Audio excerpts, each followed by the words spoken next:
All right, guys, this is a super special episode for me. Today I have none other than Mike Michalowicz. If you don't know who Mike Michalowicz is, he's the author of 9 books, including Toilet Paper Entrepreneur, Profit First, and the book I want to speak a little bit about today, which is Pumpkin Plan. The reason I'm having Mike on the podcast is because he has agreed to come and speak live at our mastermind May 18th in New Jersey. And I can tell you all about who he is and his credentials, but you guys have Google. You guys can look him up. And I think in the next 25, 30 minutes of the podcast, you're going to understand the type of person and the level of speaker that Mike is for all small business owners and entrepreneurs. But selfishly, if I could just kind of take you back a little bit and talk about this from my perspective, for so many of you, and myself, we start out with nothing, right? We build a business, and my practice started with a table in a gym with no air conditioning, and I didn't have an office. And I treated one patient at a time, and I opened in July. And then, as you know, New Jersey in July is quite hot and humid, and it was 100 degrees. And when it would get too hot and I was treating a patient, I would open up the refrigerator and try to cool off my patients. So that was 2015, and that's where I started. And we progressed and built a business that's, going to push 7 figures this year as a practice. And I built it to the point that I don't spend time directly in it anymore. And we have unbelievable, amazing people running that business. And it's such an accomplishment for me. And then in the rehab chiro side, when our first live event I ever did, I had 20, 25 people show up. And that was really cool. But to see in 2 years, we're at a point where we can bring a speaker to you guys and with the caliber of a guy like Mike Michalowicz. It's just, really, it's unbelievable. It's really unbelievable. And I share that with you because I hope, if nothing else, me sharing my journey and my story, and to literally just let you kind of watch how it's played out. It's not for me to brag about it. It's not for me to, do anything like that. It's just to show you what's possible. When you come to our live events and you get to meet our team, it's the most gratifying thing for me because I know how good they are. And when you guys get to meet them, you can see how good they are. And the fact that someone like me, who's just like all of you listening to this, was able to find and recruit and retain people like that, it's one of the greatest accomplishments of my life. Bring it back to Mike. He's going to spend the afternoon with us on May 18th. And the topic of his presentation is regarding the Pumpkin Plan, the book.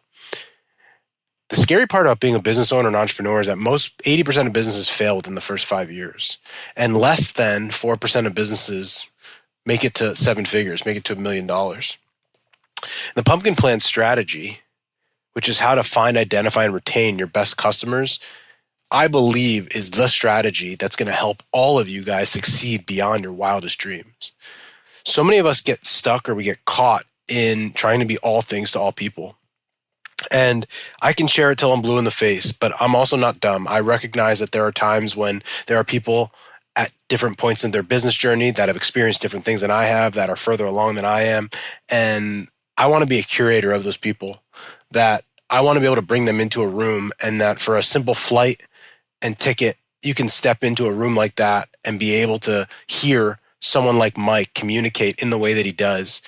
Because something that happens at these live events, and I walk into every single one thinking about this, that somebody's life is going to be changed in that live event. We had a mastermind member who hadn't even opened his practice in January. He just graduated school, and at our last live event, he left there with a blueprint and a plan and a sales process. He made $14,000 in the first month of being open in practice. Cash, charging $200 to $300 per visit. Almost no overhead. And I think that forever, that a live event for him, 2 days, the investment of time and effort and energy, that those 2 days changed the course of his practice and his life. And I don't feel like that's dramatic at all. And so when I sort of beg you guys and plead with you that just give yourselves a chance. I know it's away from your family. I know it's expensive. I understand that, spending time away and weekends away. And I understand so many of you out there, you might not have the funds today, or you might have to reallocate funds, and it's going to be a challenge because you got to step away from your kids and your family. But what about the next 25 years? That there's a chance. And again, I don't want to speak in terms that aren't true. There's a chance that when you step into a room in our live event with over 100 other rehab chiros, with someone like Mike Michalowicz, with people of like that it will forever change your life, your business, and your family. And the reason why I'm so bullish on being in masterminds and hiring coaches and bringing in people like Mike, who is not a cheap investment, I promise you, that's money that I could take home and spend, is because I know that somebody's going to leave that event and walk up to me at the end and say, thank you for bringing Mike in. The way that he spoke, the way that he communicated, I think it's changed my life forever. I'm going to share with you guys, this is as a preview, and I didn't even tell Mike this. There's a connection that I have to Mike that he doesn't remember or know about, that at the live event, I'm going to bring up to him on the stage about a person that has had an influence on me when he didn't even realize it. Because I think he can have that same impact on you. If you want to grow your business, if you want to build the business of your dreams, if you want to build the rehab chiropractic practice and treat patients the way that you know they should be, I implore you, I want you, I need you there at my live event. I want you to be at my live event. Please, I'm begging you that it's the best thing for you to do. So you absolutely, positively should go into the show notes and click the link, apply for a guest pass. Apply for a guest pass. Someone on our team will get in touch with you, and then we'll be able to get you in our business. Now, as you can hear, I need to go because my beautiful little daughter is about to go to sleep, and I have to wish her a good night. And so I hope all of you guys out there do click the link to get a guest pass, and I can't wait to see you in New Jersey. Now I got to wish my daughter good night. What's up, everyone? Welcome to the Business School for the Rehab Chiropractor. Class is officially in session. My name is Justin Rabinowitz, and I am a rehab chiropractor on a mission to teach you, a fellow rehab chiropractor, the exact tools and systems I've used to build my own successful rehab chiropractic practice so you can do the same. I hope you enjoy, and please subscribe. Mike, so happy to have you here, and let's just kick it off. Everyone wants to know in business how to make more money. So the pumpkin plan idea. Talk to me about how you use that to teach business owners, small business owners, how they can make more money. So there's a real simple method you can use. It's based upon the Pareto principle, or the 80-20 rule. And the key concept is this, and it's a rule of thumb, but it's pretty accurate for most businesses, that the minority of our clients yield the majority of our revenue. So that's the 80-20. So 20% of your clients are yielding 80% of your revenue. It intersects with something else. It's the products or services you sell. And usually 20% of your products are yielding 80% of your profit. If you match the 20% of clients, the big spenders, with those spenders who are actually buying your most profitable items, which may not be all of them, those people are the heart of your organization. If you take care of them, they get the priority treatment. They're the ones you're reaching out to and just thanking them and appreciating them. They're the ones who are always treated as number one. Here's that saying, the right customer, or every customer is always right, or something. Bull. It's the 20% of customers buying the 20% of the most profitable stuff. 20% times 20% is 4%. So you've roughly 4 to 5% of your transactions in your organization. For most organizations, they're mission critical, but no one knows what they are, and therefore we don't protect the heart of the organization. So identify that 20, buying the 20, take care of them. That's the heart of your organization. I love that. And, obviously, being a small business owner, which I know you speak to a lot, it's overwhelming because every day there's more things to do. But this idea of getting crystal clear on who the customer is and who are the ones that are going to be most valuable. I think something else it does, and I'd like you to speak on it, is when we're working with customers and that we like to work with, that are valuing our services, that are happy to pay, that appreciate what we do, I feel like there's like a unspoken energy that appears in our business. And so can you talk about people that have had a breakthrough? Yeah, it's not just that they pay more money to do the service, it's that we become better at our job as well. Have you experienced that over multiple industries? Yeah, for sure. And I've been very fortunate recently. I've been investing in businesses and everything from manufacturing to professional services and in between. And a vendor, a company who cares for a certain customer base will inevitably find a recurring need. So the more consistent that customer base, they have the same problems, same needs, the more efficient we become. A good example is a doctor. Imagine, I wish this upon no one, but you have a heart attack, you get rushed to the hospital, Doctor 1 walks out and he says, I've been dabbling in heart surgery. I also do brain surgery. I'm not that good at that one yet, but I work with geriatrics and pediatrics and blah, blah, blah, all these different things. And then another doctor comes out and she says, all I do is heart surgery. In fact, what you're having right now is the only type of situation I work in. I have a 99.9% success. I do one surgery a day, and this will be my 1,000th surgery. Well, which doctor do you want to work with? Obviously, Doctor 2, someone that is proficient and efficient at solving your key core problem. And that's a life-saving situation. Many businesses are in a life-altering situation. A properly designed website can generate a tremendous amount of revenue for me because it represents my brand correctly. Do you want to go to someone who says, yeah, I do websites and I try this, I do that, who's generic, or someone who's a specialist? And inevitably, the specialist will care for the client better, will provide better services, be more accurate technically, be able to overcome problems that are even remote and infrequent problems because they've seen them anyway. So when you become a specialist, you become elite. And elite providers inevitably dictate a premium. One note, not every single customer in the world will say, I want the elite. Some customers will say, I just want the cheap solution. The question is, do you want to be that guy getting the cheap solution offering? Yeah. We always joke. People say, what do I do if someone says I'm expensive? I say, well, they could say the opposite, that you're really cheap and you don't want that. Who wants to deal with that? That's not fun at all. No. One of the things that I deal with specifically, like doctors that are just opening their practice or early stage business owners, 0 to 2 years, we talk about niche development and developing who your perfect customer is, and the concept that you're talking about, Pareto's principle. And it's the old adage of, yeah, but I've got to appeal to everyone because I need to just get people in the door, volume to do it. And it's counterintuitive because I know it comes to that. So how would you speak to someone who is saying, yeah, but like, I just want to get anyone who could come in the beginning because I don't have customers right now? Yeah. I'll tell you, on day one, when you're just starting out, you don't know what you don't know. I didn't. It's actually a good idea to service multiple customers. A, because you got to develop your expertise. B, you got to find out who you land with.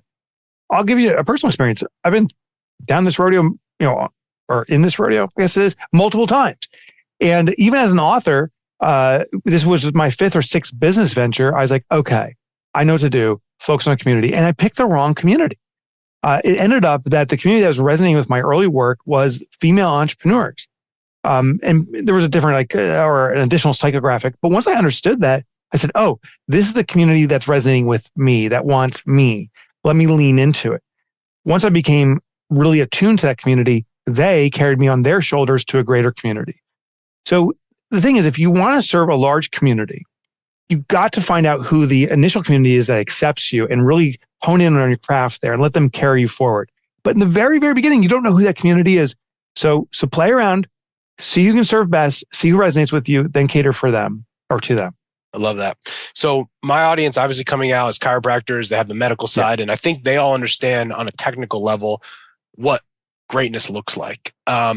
Because we've been surrounded by professors and seminars and clinicians who we see as the highest level. What we don't know and what we don't see is what I believe you to be is an expert in business, not only author, speaker all over the world, invest in businesses, have your own businesses. And so the question I want to ask you is, for us that are trying to understand this entrepreneurial thing and what does best in class look like, can you give us some insights into when you look at business owners that are entrepreneurs that are like the highest level, what are some common traits and qualities that they have that you're like, you got to have this or you need to aspire to have this? Yeah. So they are highly committed to not doing the work, but designing the future path of the business. There's no question about it. The businesses that get stuck, the business owner says, I got to do the work because I'm the best. And they build this artificial expectation. They say, well, my business, when I'm doing the work, is performing really highly. And when others do the work, it degrades. So clearly, I got to keep doing the work. But it's this artificial crutch where we keep kind of pulling the business forward. The business owner that's willing to extract themselves from the business and watch the business settle in where it naturally is, now focuses on building the foundation. I call that design work. How do I consistently get a high level of output from the business without my involvement?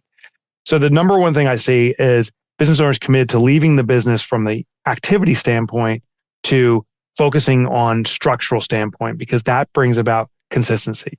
The business owner that can leave the business for an extended period of time and the business continues to cruise along is usually the best business owner. The second thing is, I also see these business owners get outside their industry. There's an echo chamber in any industry. It could be chiropractic, it could be authorship. It doesn't matter. Wherever we go, we will hear the same best practices often regurgitated because it's the same community talking over and over again. So the best business owners they will be active in their community. They will also get into other communities that are not related just to observe. I've yet to be at a hospitality event, hotels and so forth, where a chiropractor shows up. And to me, it's kind of astonishing. I, as an author, am showing up because I want to learn how's hospitality work on that front. And can I glean some ideas that will transform my industry? And that's the benefit of being outside your industry. You get to see stuff that no one in your industry is doing.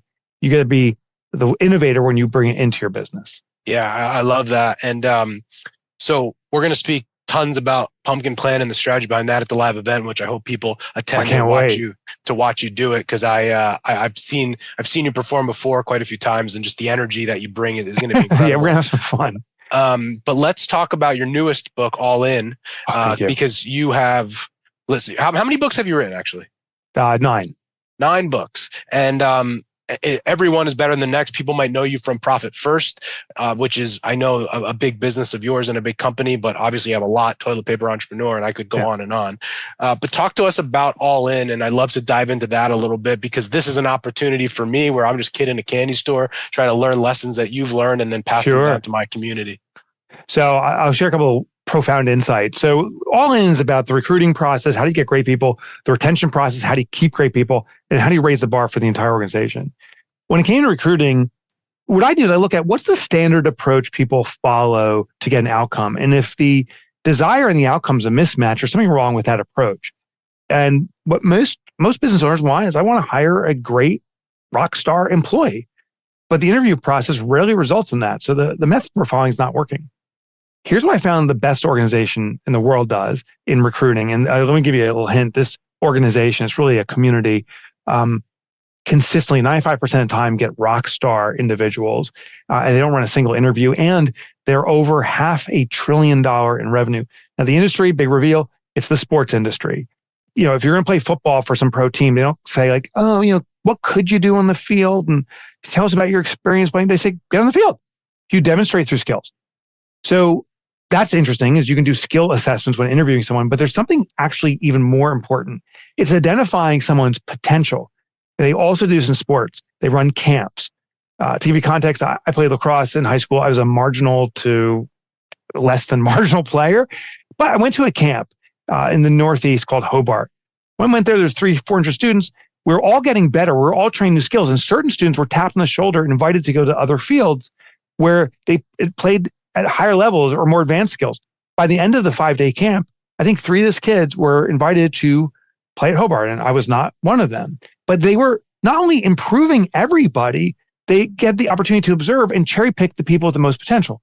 Now, here's the ironic thing. I went through that process. I played collegiate lacrosse, and I would attribute to that camp in part because of the skills I learned there. So everyone gets better, and you cherry pick. Run an educational event. You need to hire a new administrator. This could be for any position. Run a club course. Learn how to administer a chiropractic or doctor practice. And the right people who are interested in that skill, always the top people want to learn more, will come to learn. So now you're doing an educational event, but you get to observe them during the education. Last thing is, this is not just like hyperbole or a side thought. This is the real deal. They do in the corporate world. Home Depot. The next time you see Home Depot saying we're having a build a birdhouse workshop, it's a recruiting event and no one knows it. You go down there, you build a birdhouse, they're teaching you skills, you become ingratiated with the store, you have a great positive experience. They have an employee there observing participation. And if you show it always presents itself in 3 ways, the most potential. First, through curiosity. Second, through desire. Ultimately, through thirst. Someone show up, they're curious. Desire, are they asking questions? Are they curious? Thirst, can't quit it. Those are the best. And they look for desire and thirst, tapping the shoulder, and invite you to work at Home Depot. So that's one of the big takeaways from All In. Run camps, educational events to recruit.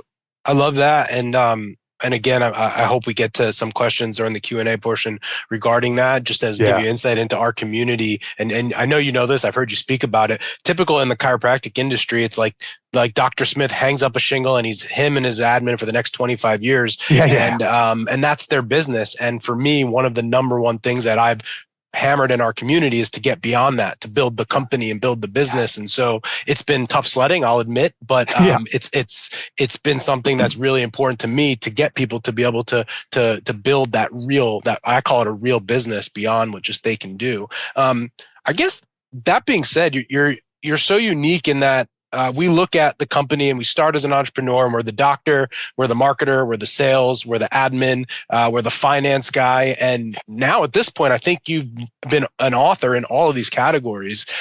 Typically what we find, and I'd like to hear your overall view on it, you're usually good at like half of it or the other half. You're either really good at marketing and sales or you're good at ops and finance. Yeah. In your experience now, that pumpkin plan, like marketing, niche development, profit first, finance, recruiting, hiring, all with the book All In, how do you navigate this as a startup entrepreneur, as a rehab chiro in our community that's trying to do like 7 million things, and they're really good at being the doctor, but the rest of them, how do we navigate building this business? Yeah. So first, it starts off with tracking, and it sounds a little arduous, but there's so much learning from this. As you do your day, just write down what you're doing, the individual tasks, because the best business owners are master delegators, meaning they understand how to delegate out the work they're doing. But most people delegate wrong. They say, oh, I got to hire that admin, for example, and here's something that I hate doing. They should do the work for me. And then we do more of what we do, like doing work, the doctor work, for example. Here's the problem. If you delegate out what you hate to do, it will actually cause you to concentrate more on what you like to do, and you become entrapped in the business saying, I like being the doctor, I'll do more of it. Hire someone and then delegate out what you like to do.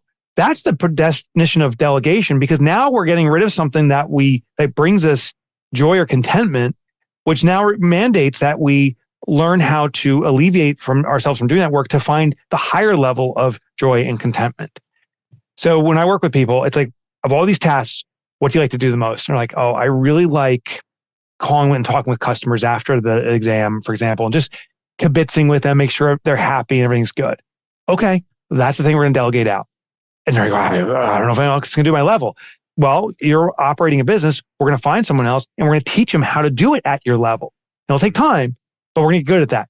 And once we crack that first difficult one to crack, the other ones become so easy. Most people get in a delegation trap where they delegate stuff they don't like to do. They carve themselves out to an area they like to do, and those two will never meet again, and they stay in their two paths, and it's a two-person operation for the rest of their lives.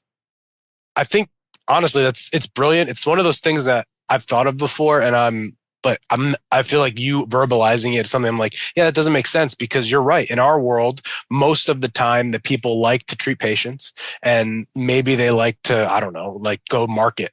But the fact that they might have to learn how to put a sales process together, how to hire and all of that, it's like, well, just delegate all the things you don't like to do. It's like, hold on a second. That's probably the biggest problem. And I think in Vern Harnish's book, that always stuck with me, where he talks about how typically the thing that the business owner does best is the thing that the business will struggle with the most. That's right. That's exactly right. Back. And exactly what you're speaking about, where what the thing you're the best at and most passionate about, it's probably the first sort of thing that you should do, which like in our world is the doctor side of it. And what I always tell people is, once you have like an admin to do basic admin stuff, yeah, you should attempt to replace yourself, because it's going to be easier to find a chiropractor that can treat patients so that you can go build the actual business and sort of work through the business in that way. So I think that's brilliant on like the thing you like to do the most. It's counterintuitive, because usually it's delegate everything else. Yeah. So from that perspective, when you think about someone that's in the professional services industry, like we are, where we're in the business, and you know how it is early on, you're in the office 20, 30 hours a week trying to do the work. Sure. And we have these sticking points where it's like, I know I need to go build the business, but I have more patients to treat. How do we sort of get out of the treadmill operator stage, so to speak, where you're just like in it and doing it, and be able to step back and build the business, especially when you have bills to pay and family at home and mouths to feed? Like it's scary. And I'm sure you've seen this and heard of this a lot.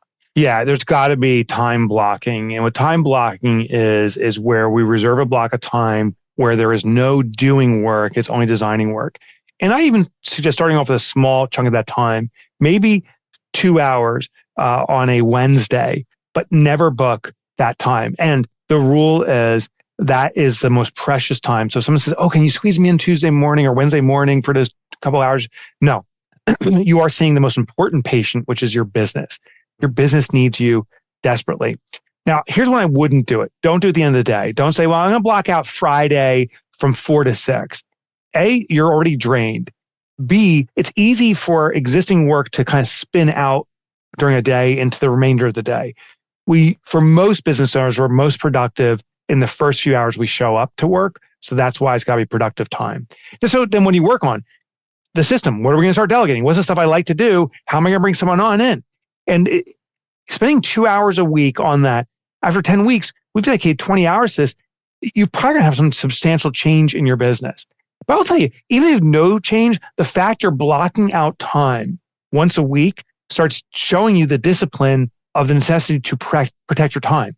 What you'll also find is it forces you to be more considerate of the business's health, because now instead of, say, a 40-hour week of chiropractic work, you have 38 hours. And you'll see you probably can generate just as much revenue, or maybe even more, because you start becoming more concerned in having the right client, doing the right services, which is more profitable for you and better for the clients too. I love that. And before we wrap up, would it be okay? Can you give the audience a preview? The book, The Pumpkin Plan, it's a great title and very curious. Can you give us the 2-minute snapshot of how a pumpkin patch in New Jersey came up with a book on marketing and niche development, and how we can apply that so the audience understands what we're going to be getting into? Yeah, I cannot wait for this presentation. I promise you all, we will have so much fun and you will learn a lot. In fact, you're going to learn, among other things, 3 such profound questions to ask your existing customers. I think light bulbs will be sparking right in that moment. How it came about was in growing my own businesses. I was struggling. I hit this ceiling, and most businesses do. You grow and you work harder and harder, and then working harder isn't working anymore. So I met with my mentor, my business mentor at the time, coach, and he said, we got to go visit a pumpkin patch, and specifically these colossal pumpkins.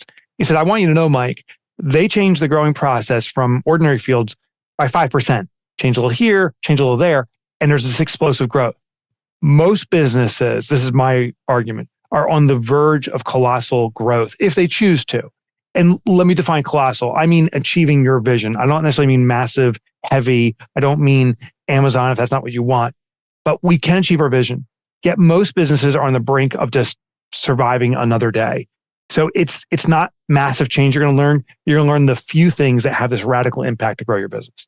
I love that. And again, we're getting close, but for my audience out there, if you like this, you're going to love Mike speaking to us. And also we are going to do a book signing. We're going to make sure that we can gift everyone a book there as well. So that's going to be absolutely unbelievable. And then before we go, just give us, again, the book All In. And so the book All In, you want people to go out and purchase that, and I want them to purchase that. Any other resources you think our audience would be good to get of yours in the process? Or yes, of course. I'd be honored if folks pick up All In. I promise you'll love the book. It's the best I can give, the best knowledge I have on the subject of recruiting, retaining, and raising the bar. The website to go to is Mike Motorbike. It goes to my website, like Mike Michalowicz, but no one can spell Michalowicz. But everyone remembers that rhyme. So Mike Motorbike, as in the motorcycle.com.